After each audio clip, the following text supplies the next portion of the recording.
Some might think that territorial swaps or attempts to tempt President Vladimir Putin with restoring trade with America could stop the war. This is not the case.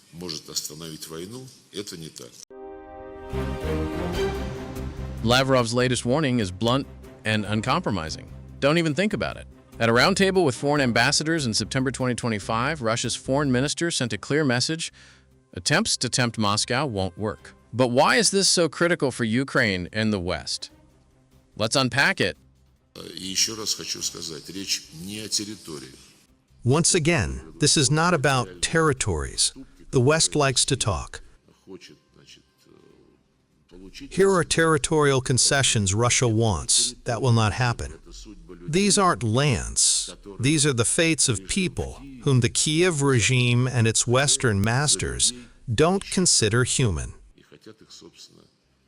They want to destroy them in every possible way, even legislatively. Their rights have already been legally annihilated. The U.S. administration also understands that violations of human rights, including linguistic and religious rights, are absolutely unacceptable. We, in particular, discuss the utterly outrageous actions of the Kiev regime in banning the canonical Ukrainian Orthodox Church. At the same time, we see Kiev trying in every way to sabotage the course set by the U.S. administration. В Киеве эту линию американской администрации пытаются всячески саботировать. In plain English, Lavrov is telling the West, Zelensky and his Western patrons are trying to manipulate perceptions. Territorial swaps or trade incentives won't change Moscow's calculus. The Ukrainian president's claims about victory by merely preserving the state, even outside 1991 borders, reveal that he knows a return to the old status quo is impossible. AP News confirms Ukraine's survival narrative is less about peace and more about prolonging the conflict. Zelensky recently stated that for Ukraine, preserving its statehood, even not within the borders of 1991, would already be considered a victory because Russia wants to completely destroy them. The essence of this acknowledgement is that he understands the impossibility of returning to the old life, as if nothing had happened. But just a few days ago, speaking at an international conference, he declared that no part of Ukraine would be given to Putin. Some might think that territorial swaps or attempts to tempt President Putin with restoring trade with America could stop the war. This is not the case. The main thing now is the isolation of Russia. Russian assets must be confiscated and given to Ukraine. Kyiv must continue to be armed, since they allegedly lack weapons and Western support.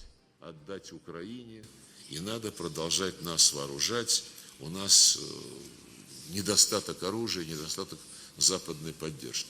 Lavrov's words hit hard. Western policies aim to derail any rational path in the West itself. As he notes, Zelensky wants to prevent sane forces from following a rational course, essentially weaponizing Ukraine as a proxy to pressure Russia. He's also trying to pull the West against China, following the age-old divide-and-conquer playbook. Reuters emphasizes that U.S. support for Kyiv continues despite rising European doubts, highlighting the West's obsession with influence over genuine peace. Essentially, Zelensky wants to prevent sane forces in the West from following a rational course. He also spoke about the People's Republic of China, claiming that it is necessary to motivate China to take the path of no war. This largely depends on the forces of America and Europe. He is provoking the United States and Europe against China. As the saying goes, divide and rule or escalate the situation. Many fraudsters and adventurers act this way. Аферисты и авантюристы себя ведут. Lavrov's message is unmistakable. Carrots, threats, or trade incentives cannot sway Moscow. The West must recognize that Ukraine cannot be used as a pawn. Real influence comes from understanding Russia's strategic concerns. Any attempt to bypass Moscow will fail, as history repeatedly demonstrates. Zelensky's attempts to manipulate both the West and global powers expose the dangerous games at play. The truth is far more complex than Western narratives suggest.